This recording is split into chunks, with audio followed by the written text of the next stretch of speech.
السلام علیکم ورحمۃ اللہ وبرکاتہ۔ عزیز طلباء، میں قاری سعید ٹیچر اسلامیات اختیاری 9th کلاس۔ عزیز طلباء، اسلام کی قوت میں اضافہ، یہاں سے ہم نے آج پڑھنا ہے۔ اب آپ صلی اللہ علیہ وسلم کے چاچا حضرت حمزہ اور قریش کے فرزند حضرت عمر بھی ایمان لے آئے تھے۔ ان دونوں کا اسلام قبول کر لینا حد درجہ تقویت کا باعث بنا۔ حضرت عمر رضی اللہ عنہ نے تو عین حرم کعبہ میں اپنے اسلام کا اعلان کیا، جس کا مطلب یہ تھا کہ اسلام اب ایک قوت بن کر ابھرے گا۔ مقاطعہ اور نظر بندی۔ دشمنان حق اپنی تمام کوششوں کے باوجود تبلیغ حق کو نہ روک سکے۔ حق کا سیلاب جتنا آگے بڑھتا، قریش کے اضطراب میں بھی اسی قدر اضافہ ہو جاتا۔ مکے کے تمام قبائل نے محرم 7 نبوی میں ایک معاہدہ کیا اور طے پایا کہ بنو ہاشم کا بائیکاٹ کیا جائے اور ان سے کسی قسم کا کوئی تعلق نہ رکھا جائے۔ بنو ہاشم بے بس ہو کر شیب ابی طالب میں پناہ گزین ہوئے۔ نظر بندی کا یہ انتہائی سخت دور 3 برس تک رہا اور حالت یہ ہو گئی کہ درختوں کے پتے اور سوکھے چمڑے ابال کر کھائے جانے لگے اور بچے بھوک سے تڑپنے لگے۔ آخر قریش ہی کے ایک خدا ترس شخص ہشام بن عمر کی کوششوں سے یہ ظالمانہ فیصلہ ختم ہوا۔ سال غم۔ بائیکاٹ کا خاتمہ ہو گیا، لیکن حضور صلی اللہ علیہ وسلم کو اس سے بھی سخت تر حالات کا سامنا کرنا پڑا۔ نبوت کے 10ویں سال ابو طالب وفات پا گئے اور دشمنوں سے حفاظت کا واحد ظاہری سہارا بھی آپ صلی اللہ علیہ وسلم سے چھن گیا۔ اسی سال آپ صلی اللہ علیہ وسلم کی نبوت کے 10ویں سال یعنی مونس اور غمخوار بیوی حضرت خدیجہ کا بھی انتقال ہو گیا۔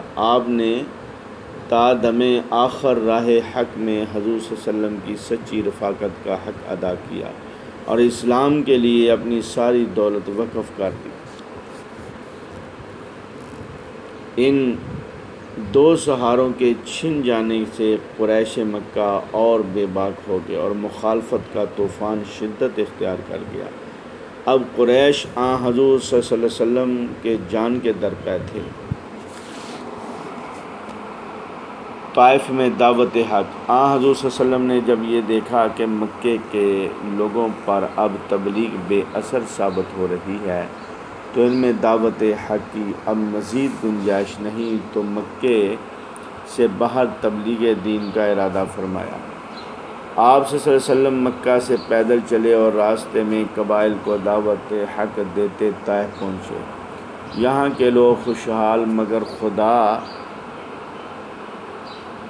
فراموش اور بد اخلاق تھے۔ آپ نے رئیسان طائف کے سامنے اسلام پیش کیا، لیکن ہر ایک نے ایک دوسرے سے بڑھ کر حق کی مخالفت کی۔